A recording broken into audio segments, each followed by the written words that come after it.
and welcome to Girl Talk. Today, our episode, we will be discussing masculine and feminine energy. It's relatively a new topic for us as Christians, but you're going to learn a lot today. And the goal and the purpose of this topic is to help improve relationships and communication in relationships. I have a fantastic duo with me here today, a mother and a daughter team. And I bet you don't know who's the daughter and who's the mother. Thank you so much, Carolyn, for inviting us here. I'm so excited to be here. My name is Aran, and I am a native of Iran. I was born in Tehran, Iran, and came here as a little girl when I was 5 years old. And I grew up here as an immigrant, and at the age of 19, I met Jesus and I gave my life to Christ. And it's been, over 30 years now as a believer and a follower of Christ. It's been a journey for me. I am also founder and CEO of a marketing and design agency just in this area outside of Washington, D.C.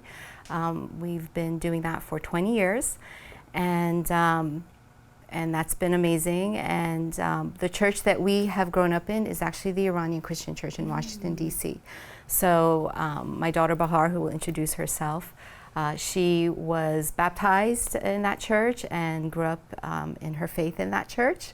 And it is a Farsi-speaking church with Muslim converts. And my husband and I served in that church for several years. And we continue to serve and love and excited to be part of this community and this show. My name is Bahar, as my mom said. I'm a recent graduate of Trinity Christian School, and I'll be attending the University of Miami in the fall. Like my mom said, I'm a first-generation Iranian American, and I'm very blessed to have been born into an Iranian Christian family. I think it's shaped a lot of my faith, just coming from the cultural perspective. And I'm really excited to be here to talk about masculine and feminine energy. I've known Bahar since she was a young child, and I had the privilege while working at Trinity Christian School of engaging in a lot of great conversations with Bahar, and hence the reason we came up with this topic today.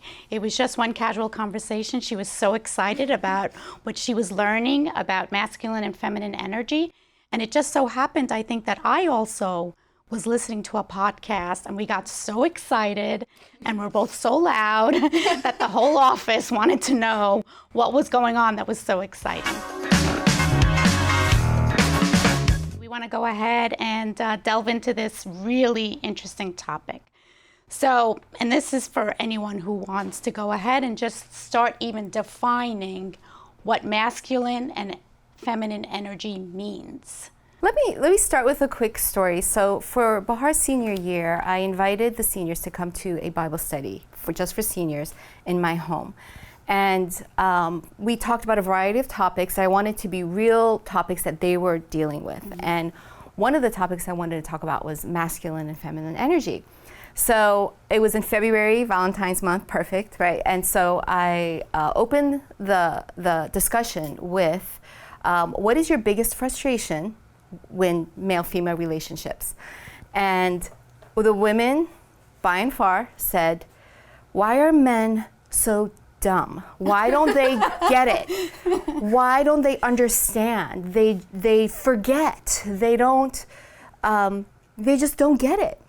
And the men said, why do women overthink things so much? Why are they in the details of everything? And we just can't move past things. So it was an interesting, like everybody, hands down. And so that really opened up as to why we think that way. And we talked about the masculine and the feminine energy and how it's perceived. So I just thought that's sort of where things seem to stand. And when I explained to them what masculine and feminine energy is, they were like, oh, now they know why it's perceived that way. That's really interesting. So, and they're teenagers. They're 17 and 18 years old.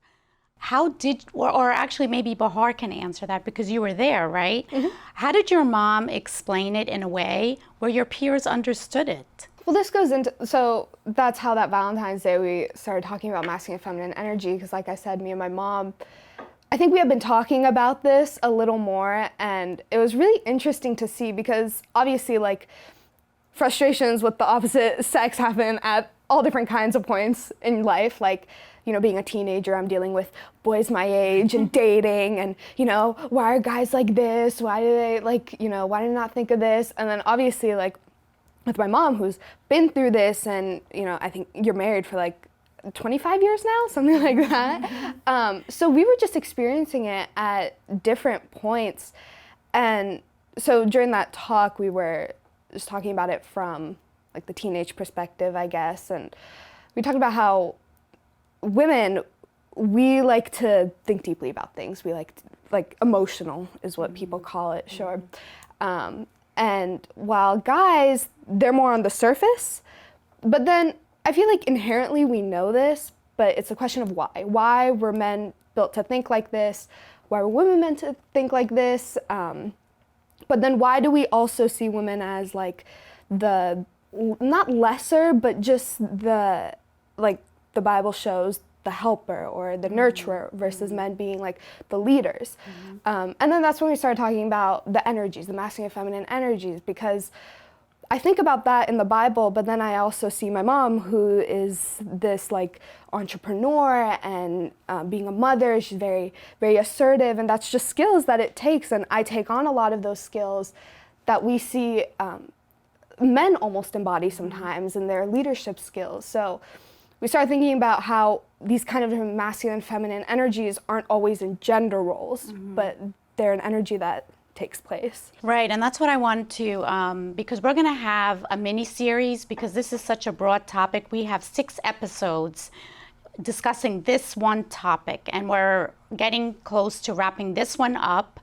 So I think we want to leave you with the accurate definition of masculine energy and then feminine energy. So if you want to go ahead and give our audience the definition of masculine energy, and then in our next episode, we're going to actually dig deeper into masculine energy. So masculine energy has nothing to do with male, female, gender, for one. It's a description, and I actually like to sometimes call it alpha energy to separate it from that sort of male, female gender.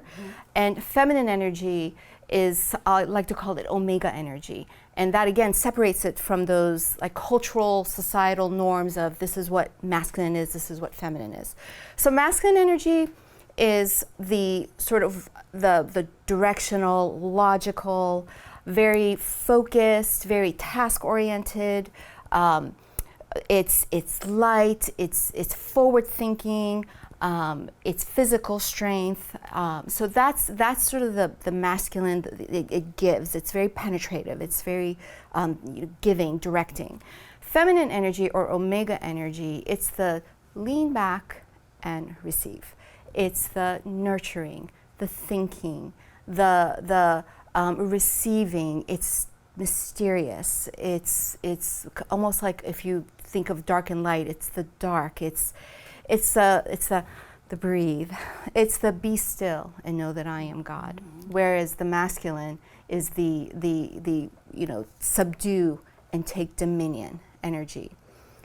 Both men and women can operate in both energies, and it's not relegated to whether you're a man or a female. It's the energy that flows in us. And I think that's what we want to further discuss, because it can be so confusing thinking based on the way Kia described feminine energy. It does not strip a woman from strength at all. As a matter of fact, women are empowered through having some of the characteristics of masculine energy within them. But we're going to discuss this further in our other episodes. Right now, we just want to wrap up episode 1. We gave you a clear definition of what masculine and feminine energy is. Please tune in to episode 2, where we're going to be speaking about embracing the masculine energy. Thank you for tuning in.